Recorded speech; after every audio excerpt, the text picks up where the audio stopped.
record. Hey, everybody.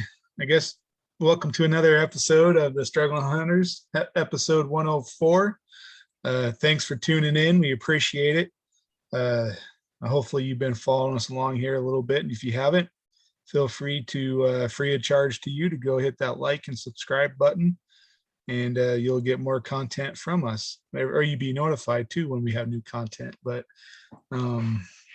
anyways, we appreciate you guys giving your time, tuning in, listening to us as we sit here in the hunting shack and discuss different things from hunting tactics to what we struggle with as hunters to what we want to get better at. And it seems like I think we do a lot of talking and slowly getting better at what we want to say we want to get better at, but we still got a long ways to go. And for those that don't know, I'm Joe on this side of the screen, and you have Eric over there on the other side with the great American flag behind him. That's right, America. And together we call ourselves the Struggling Hunters. Like I said, we try to better ourselves in all aspect of hunting. That includes personally and physically. At some point we'll be physically better shape and mentally prepared for hunting season. Now, to be kind of truthfully honest with you guys, it is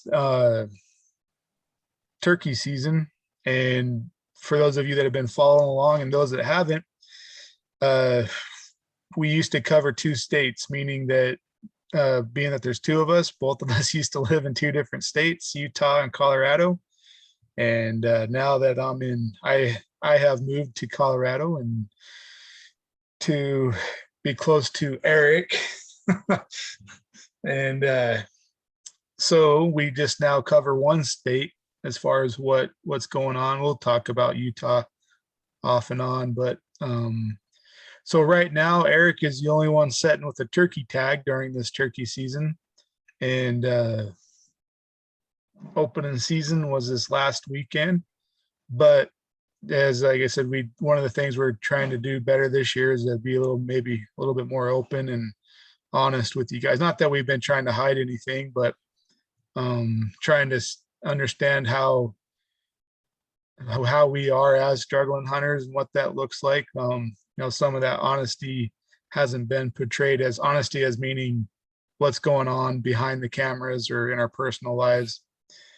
And but like I said, turkey hunting's going on.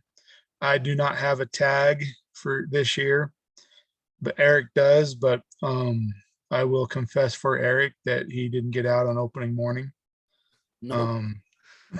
Nor opening evening. Nope.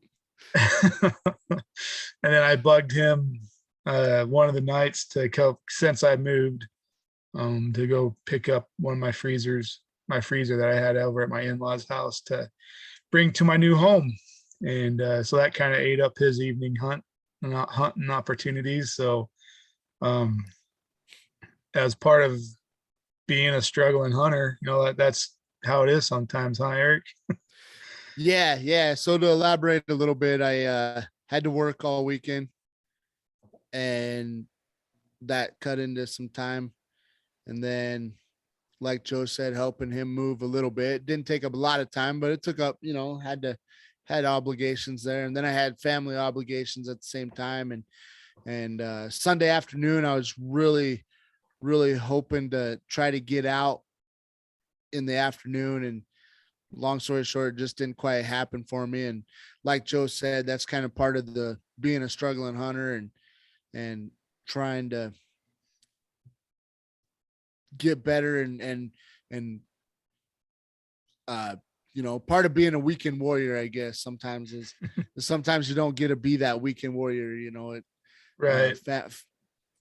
Just the struggles of life and stuff. And I mean, I'm not too bummed out about it or anything. I mean, if it was elk season, it'd be kind of another situation, but just the way everything rolled out this weekend and stuff, I just couldn't quite make it out to to do some turkey hunting. So hoping to try to get out at least one time this week. But what I was gonna say is turkey season is a long season, so I'm not too worried about it. And I think I got plenty of time to make up for opening weekend. I definitely, just because traditionally opening day is opening day, right? Like Right. for any season, whether it's elk, deer, um, turkey, whatever it is, it's always fun to just get out there on that first day. So it is disappointing, but my opening day is gonna be, like I said, hopefully this weekend, and we'll go from there and hopefully find some success. And the other thing too is we talked about it in last podcast just a tad bit, but I'm not too worried about it also because I know Joe, hopefully by the end of this month, will be a little more settled in, and we can kind of go out and hit it hard together and have him kind of help scout for me and guide me a little bit, I guess you could Yeah. say. And And as I've been thinking about that, those of you that are not familiar with, we're in the Grand Junction area. And there's a lot of canals that, like irrigation water, what what that gets used um for irrigating. But what I'm getting at, kind of taking me a long ways to get there, but as I was driving home today, I got thinking, it seems like everyone always talks about that turkeys need to be around, or like to be around water. And when the canals just got filled last week, and so I wish that I would have been out trying to find them to see where they're at before the season. But I got wondering, like how much the water in the canals affects where the turkeys are going to be too. Hmm. Just because now you have water all throughout the valley here now, that they don't have to stick close down to the river. They can move. And it's, a lot of so I was driving around too, I've noticed a lot of the little gullies or whatnot, some of the thicker brush. I'm like, man, I bet that'd be a good turkey habitat back in there. There's bigger trees for them to go roost in and stuff. But I don't know. I got a lot to learn. My mind just gets going, because everyone says, depending on the turkeys, is they kind of typically have a routine that they go on every morning. Some of them, they do a big old loop or two, or maybe a couple day loop, but and I wonder how much that changes, if at all, with the water now in the canals.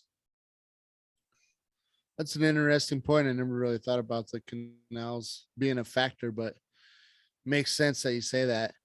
I mean, or that it could possibly be a factor in how they behave, their Right. habitat, if they change their habitat a little bit, I guess. Never really thought of that. That's one thing with turkey hunting around here is just trying to find a place to go in the evenings or whatnot. There's just enough private property, it seems like, everywhere. It's really hard to find that public land, good public land, I should say. We have plenty of public land around, but trying to find that turkey habitat can be a little bit challenging sometimes, that I've noticed. But I mean, I've only been turkey hunting a couple years, so I'm still kind of new at it and still trying to bring it all together. Right. Right. Well, and that's like, this whole learning process, as I mow over like my success in turkey hunting, which has only been one turkey, but it wasn't like it was that close to water, like the turkeys I have seen, I guess they've been fairly close to creeks. I mean, close as in like they could just run and jump and glide down to water. So it wasn't like, like they were 10 yards off the stream, but they were always within a good little jaunt to get to water. And in my head, I was just thinking, I was like, oh, they were kind of a ways away, but in reality, and the way a turkey can fly and whatnot, they weren't all that far. Right. Yeah, it's an interesting. That's kind of an interesting thought too. I was just, yeah, I've seen turkeys in some weird, kind of weird places where I wouldn't think there'd be turkeys, and then I'm like, when I'm hunting, I go out and look for turkeys or whatever, and I can't see. I seem to not be able to find them whenever I'm looking for them, but whenever I'm not looking for them, they're right there. I remember it might have been last year or the year before. We went out to my wife's grandparents' house for dinner, and just, I mean, in a residential area, but there was a little field right there. There's, what is it, a flock of turkeys, Yeah, I think group of so. turkeys, whatever it is. Um, anyway, yeah, there was 5 or 6 of them or something, and I'm like, turkeys right here, but I can't find any out in the woods. What the heck is going on? So, and then I've seen a bunch where I elk hunt too, but this time of year, well, they close the gates off up there, and because I think the winter gets so bad or whatnot, they close the gates, so you can't get in there until like the end of the season. But if that's the case, though, it still might take that if we haven't gotten nothing by then, harvested anything by then rather. I'll probably go up there toward the end of the season and try to see what we can come up with. Yeah, I've seen some kind of in the general same area. The last couple of years during elk hunting, I've seen them up there, and so I'm like, well, I know they're up here. right, right. Well, that's the one thing too, is that, this time of year that, we've talked about it before, but it seems everyone always says that they kind of just follow the snow line. But like being down here, the snow line's like way far away from where we are. And where I was in Utah, like I could watch the snow line go up and down just from my house. But Yeah, that's true. Yeah. Well, except this morning, the snow line was oh, that's true. right on top of us. Wasn't that It crazy? was. Yeah, it Got a was little crazy. got a little snow this morning. Here, I mean, we hit like 70 degrees, 75-degree weather like 2 or 3 days ago, and then this morning wake up to a small little snowstorm. Right. That's Colorado for you, though. Everybody always says you can get all 4 seasons in 10 minutes around here. That's kind of the going saying. Huh. So pretty interesting. We'll probably get, I don't know about in Junction, but up in the higher mountains and stuff, we probably got a couple more snowstorms before it seems like I always get one around the end of May. I think I've been in one like right at the beginning of June. Huh. So Crazy. yeah, it is kind of crazy. So yeah, so it's gonna be take us back to on the turkeys here for a minute, and then I think we'll bump off to another topic. But um, so yeah, that's turkey hunting. um, the both of us are kind of still getting our feet under us when it comes to this turkey hunt. Um, I was starting to get them somewhat figured out in Utah, or at least coming across them a little bit more, and decided to change it all up and really give Eric a hand so he can become a better hunter and Yeah. Well, move to yeah, Colorado. I needed it. Yeah. Yeah. I appreciate you moving to Colorado. Well, speaking of though, I mean, I feel like we need to kind of talk about it for a second or two is with you coming out here to help me learn how to turkey hunt and everything, you moved into your new place. Oh yes, yes. I got so those of you that have been watching, I've kind of been oh been in a if you've been watching since the beginning, you'd notice that my background has changed here and there for the last month and a half, and finally my background is in my home, in my new home. Yeah. So uh yeah, so this will behind me here will you'll probably see other places in the house as me and Eric get together and podcast. We'll probably do some from the garage, and his garage, my office, his office, and um so yeah, pay attention to what's to come as far as that goes. And um but it feels good to be home. Yeah, yeah, for sure. I bet it does to kind of be settling in, and work's not even done yet, but I guess at least you're home. At least you Right. finally It's that's nice. yeah. Yeah, and hopefully the Zoom stuff will uh I mean, not that it'll stop completely, but it'll, we'll probably do a little Right. less of it and do some Yeah. more live shows. I almost called you up and was like, hey, do you want me to just come to your house or you come to mine? Oh, really? Yeah. We should have talked about it better. I know that, yeah, I know that you're still kind of busy doing everything. So Well, real quick though, I gotta ask, and I don't know if this is podcast worthy, but how's the TV? TV's nice. Yeah. Joe, I'll go ahead and brag for him. Joe got a new big screen TV, and I was all like glamoring over it the other night whenever I was over there helping him move some stuff in. I'm like, oh man, that's a nice TV.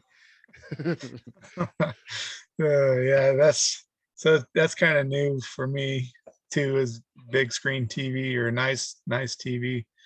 We've we haven't really splurged all that much on TVs since me and the wife been together, me and Jen, for the last 15 years. It's always been something that didn't thought of come true someday, but finally made it happen. And we got a 70-inch TV. Yeah.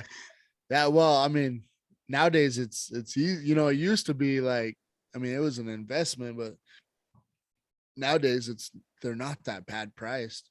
No, And for what you get too, you get pretty nice TVs no, anymore. that's true. It's kind of funny because like we've had a flat screen, but it's not all that big. We've had it for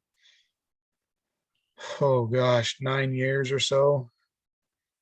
And with this newer TV, like you can just it's just if it's fun to watch, or just crazy to watch the different camera angles or different types of cameras that are used, and be like, oh, well, my TV is so nice that it makes a crappy picture on bad on older filmed movies. Yeah. Yeah. Yeah. It's man. Yeah. The new TVs are pretty crazy. I mean, our TV, some of the TV shows, I guess is the struggling TV podcast now.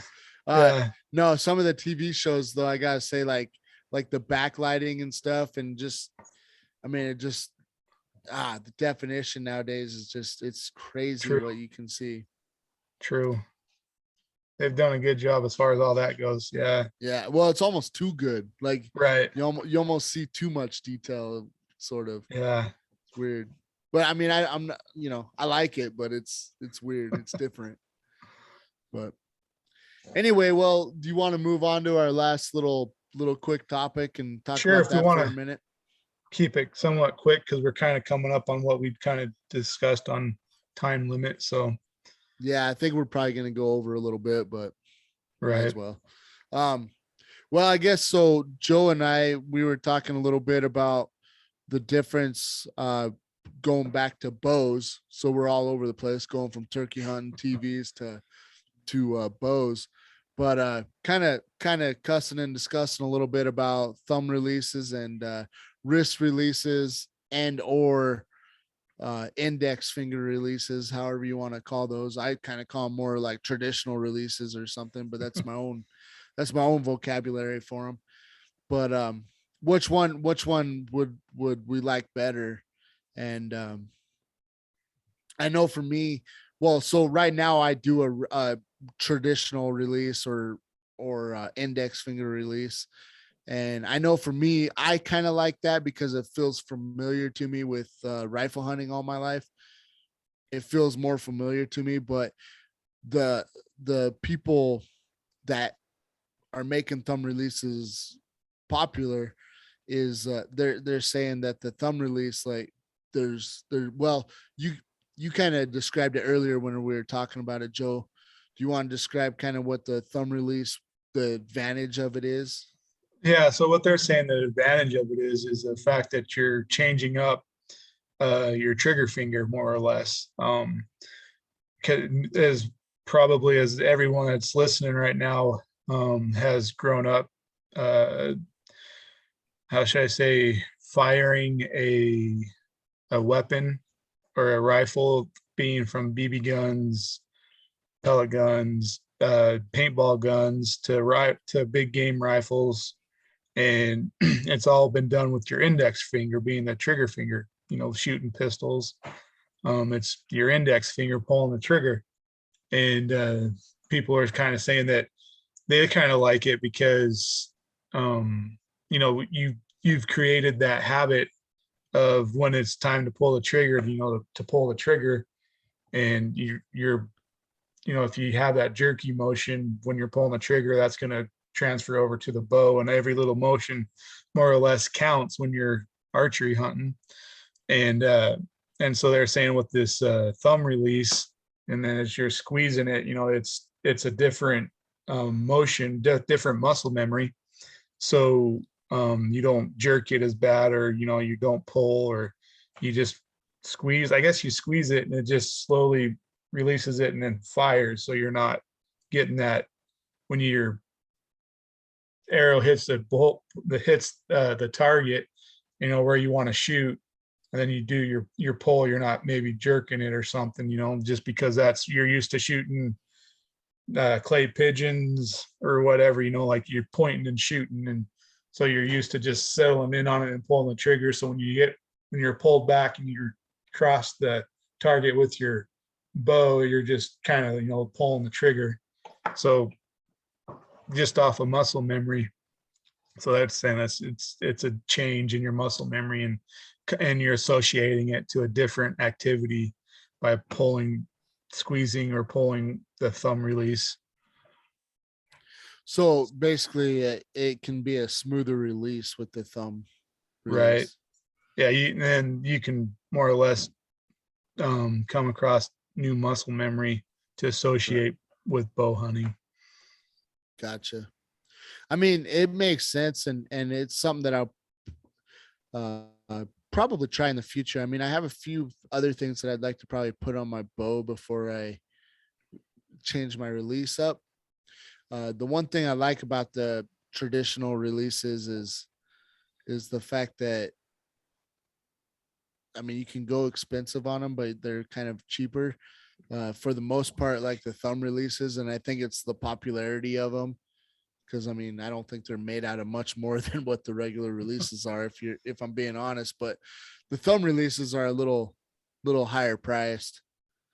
They're kind of proud of their product, I guess. Right.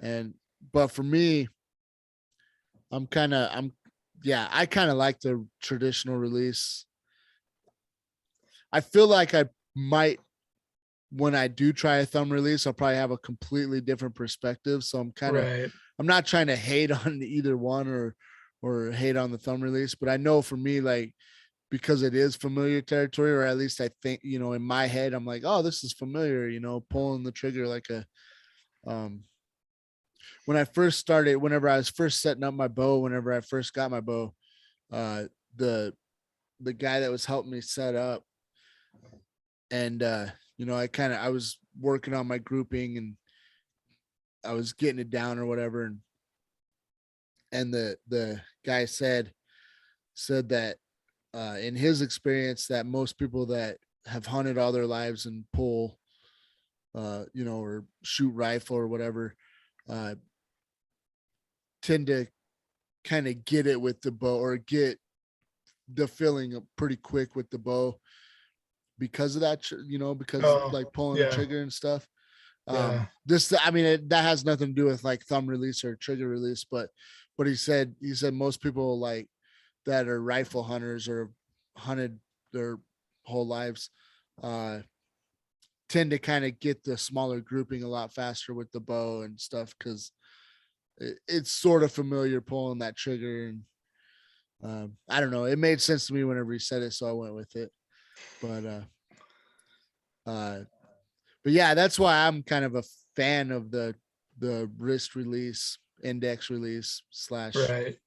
Well, like my big thing with the index release, I guess, too, and I know you can get it with the thumb, but it seems like it adds more price, but it's connected to your wrist.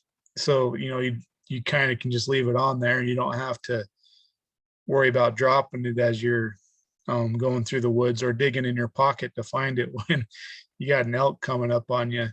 But there is some, and I will admit that there's a lot that I need to learn about the thumb release. Um, Meaning that I'm sure there's types of, or there's ways to connect it to your wrist so that way, you're not trying to fumble around and finding it. And there, can't remember which hunt video it was, but one of the YouTubers was hunting, and one of their guys lost the thumb release, and he didn't have a backup one in his pack. So I think someone ended up having a backup release of some sort, but he didn't have one. It's funny you say that. I feel like I remember seeing the same. It was like the Hunt in Public or somebody Yeah, like that, I think, or it might have been Hush and or. But right. I feel like I saw that same video. Yeah, and the other thing too is, as a thinking about that, the release is the actual releasing part, um, meaning like the movement of the string uh through the motion of being released, I guess is what I'm trying. So, meaning how that string is let go off of whatever it's resting on. Because, if it has to, let's say if you're shooting a bow with your fingers, the string is connected to your fingers.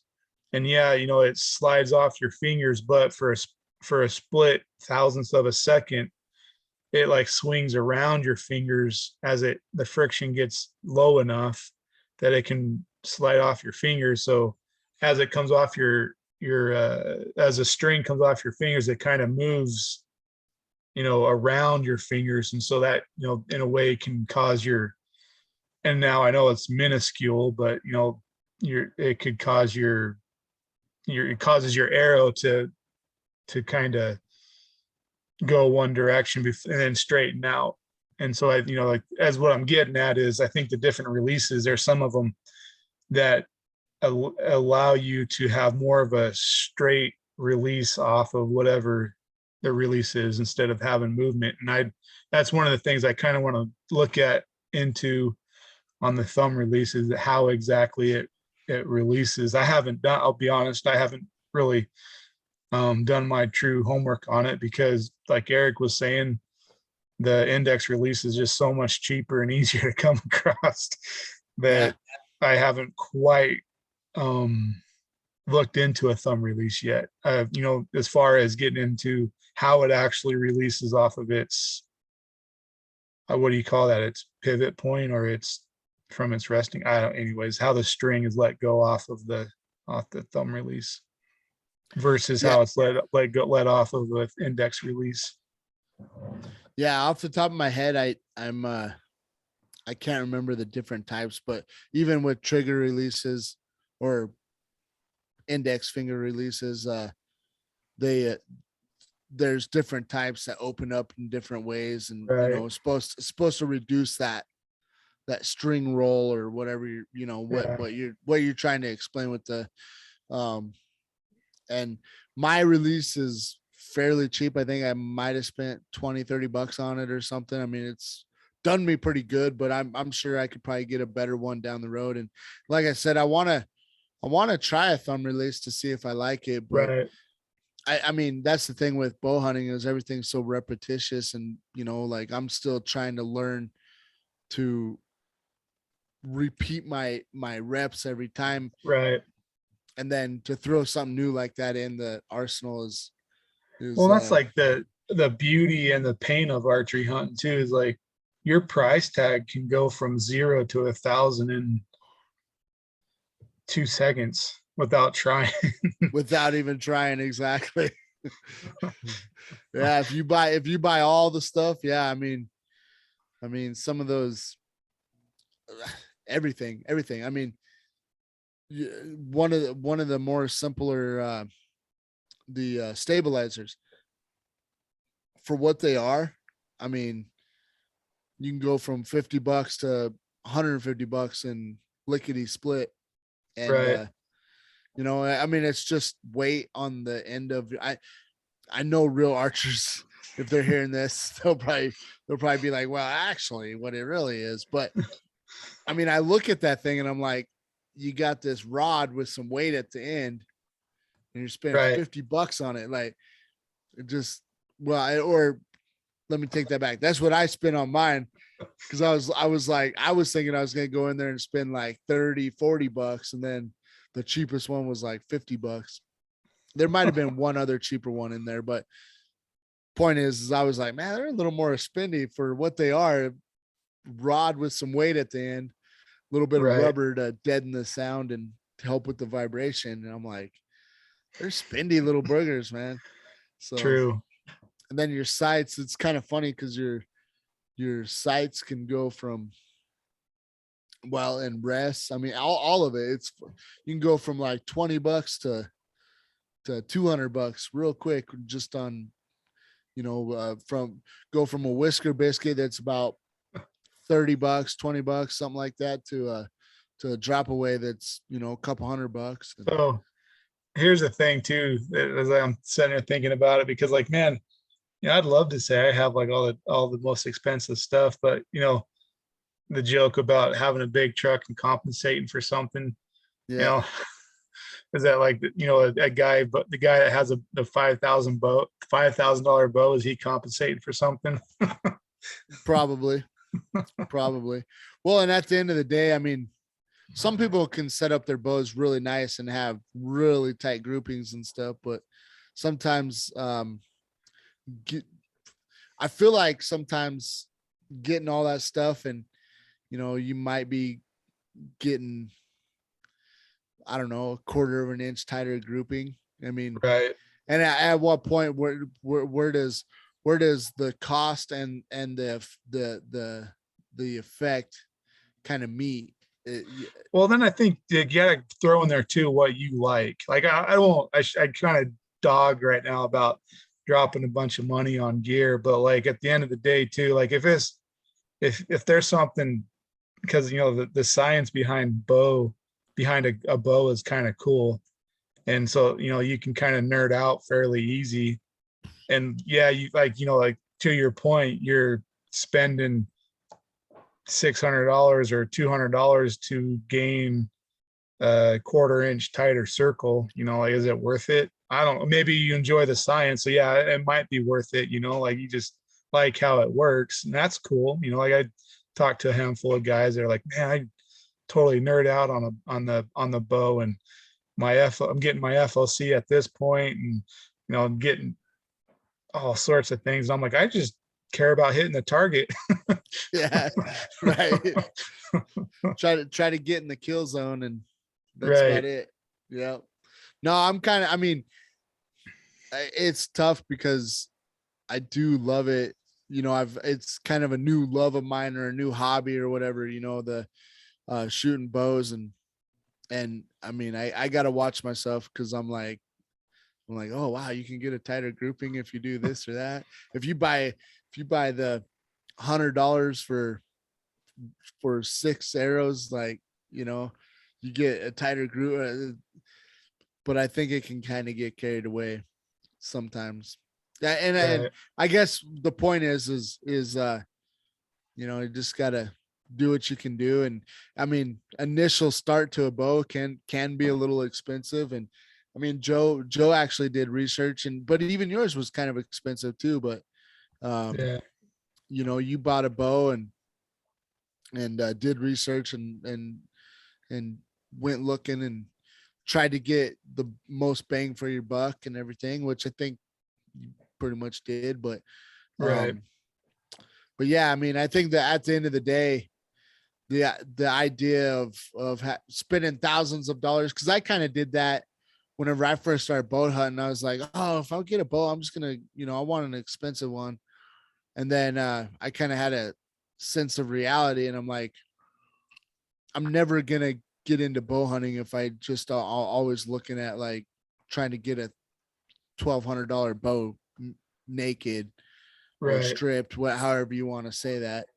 And I'm like, I'm never gonna get into bow hunting, so I just swallowed my pride and was like, I'm gonna get this starter bow and go from there. And I've Right. already upgraded, but I mean, I got a good deal on it, but I've already upgraded my bow.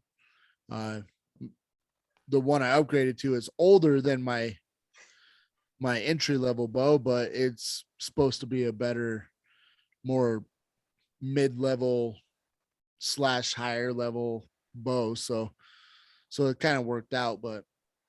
Um, but yeah, I mean, I think if you want to get into bow hunting, like there's cheaper ways to do it. Joe actually got a really nice bow and spent less money than I did for my entry level bow whenever I bought mine. So if you're smarter and want to do a little more research and hunt for a good deal, you might get one that's a few years old or whatnot, but I mean, it's still considered a pretty Well, nice yeah, bow. and if it's kind of, as long as we're going down that road, like I feel like archery is a way. If you're getting into it, used equipment is fairly good. Meaning, I think some people get into it and they'll be like, oh, like Eric, I gotta have that $1,000 bow. I'm the same way. I just haven't done it yet. I don't know when I will, but anyways, um, but then they, like they don't end up hunting or shooting as much as they thought they would. So like they might have bought a brand new bow, but it maybe only shot it 100 times, and then if that, and then 2 or 3, well, a couple years later, they're um selling it and just trying to get rid of it so that like sell it for a decent price. Or you get the guy that is going to use it or has used it but has taken good care of it, and you get a killer deal. you Yeah. know Yeah. Well, and I think there's people out there that also feel like they have to buy the new bow every year too. So That's true. you can That's kind true. of get their last year's model at it. They sell it for a third of the price or whatever, or 2/3 of the price. And, Right. and then, you get their last year's bow with, cause they want the new bow that goes about 2 feet per second faster. Right. I mean, at this stage in the game, I feel like the technologies are it's minuscule technology every year that they change. Right. And they'll claim like, oh, 335 feet per second or something, but the year before it was 330. So you're gaining. And what's funny about that? I think I heard it on Meat Eater, but I gotta say this about feet per second and everything is this one guy, I can't remember his name, but he was explaining how too fast can actually work against you. And his argument to that was, he's like, well, when you're driving down the road at, let's say, 55 miles an hour, stick your arm out the window, and what does your arm want to do? It wants to fly back or whatever, and he's like, so you get too fast on an arrow, then it actually might hinder your arrow flight because the wind resistance is too much, or can it was kind of a weird, it was a weird philosophy, but I kind of understood it whenever he used the whole arm out the window thing. Right. And Right. so, Hmm. and then Ted Nugent. Well, so recently, I'll throw this out there. I was listening to Meat Eater again. Happened to be a fan, I guess. Ted Nugent was on there, and he was talking about his wife kills all kinds of animals every year, and she uses a 30-pound weight on her bow, and she still is successful. And I thought that was really interesting, because I mean, especially us, I mean, I kind of do it too. I'm like, oh, I want to get up to 70 pounds, or I want to pull back to 70, but I think sometimes well, Randy Newberg has said it. I'm name dropping like crazy right now, but it's more about your shot placement than Right. And I'm your almost confidence. your confidence, shot placement, almost more than anything else. And Yeah. I think it's kind of true. Like, I mean, I could pull back 70 pounds all day long, but do I shoot better at 60, 65? I mean, I'm kind of in the process of learning that about my bow right now. Where do I actually shoot better? Where does when my arrows come out of my bow, which weight do they actually shoot better at? I'm in the process of figuring that out. I mean, if it's 70, then I'll do it all day, but maybe they like to fly a little better and more accurate at 60. Right. Right. And And that's, like you said, coming to understand your bow. And that's, yeah, it's awesome.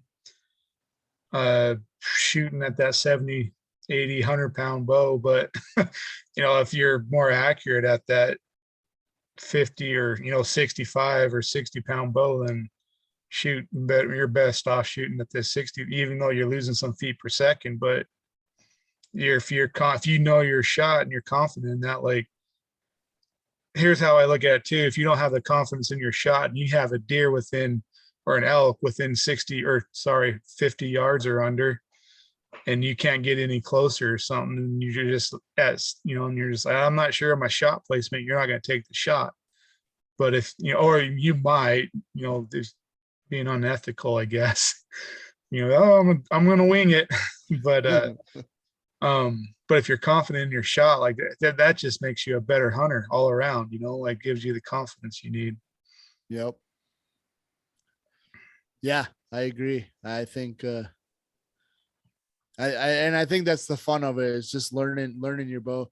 That's why sometimes you guys shut off the noise, because I mean, I guess we're kind of doing it a little bit, but I like to keep it open. I like to shut off the noise of like, oh, you ought to do this, and you need a drop away, get rid of the whisker, but no, you need a whisker biscuit.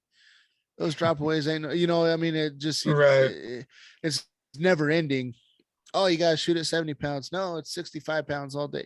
It's never ending. You just gotta do what feels most comfortable to you, and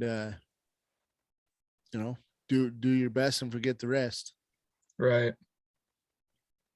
And speaking of that, do you have any final thoughts? Um, Final thoughts. Looking forward to when I can finally slow down and speed up my turkey hunting with you, and start shooting my bow a little bit more, because elk season's just right around the corner. And start getting in shape too. And I'll just say I appreciate you guys listening to us. And that's my final thoughts. Perfect. Well, I'll get us out of here. Backing up Joe. Excited to shoot the bow more this year. Get out turkey hunting for sure.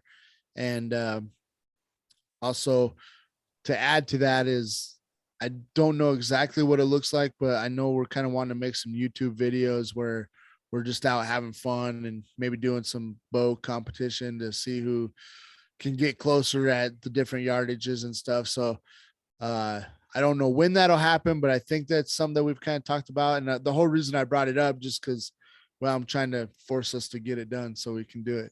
But the real reason is I think it'll be a fun video. So kind of look out for that in the future. And then the other thing is like Joe said earlier, is thanks for listening to us and giving us a shot. We're still trying to grow and make this podcast into something. So consider subscribing and liking. Check out our podcast platform, our actual podcast platform on Apple Podcasts or wherever else, Spotify, wherever else podcasts are played, and give us a shot over there. Maybe even give us a review. That would be nice. Kind of help our algorithm spread the word for the struggling hunters, and help us not struggle so much, at least on podcasting. And with that said, guys, thanks for listening, joining us here in the Hunting Shack, and we'll see you in the next one. Have a good one. Later. Later.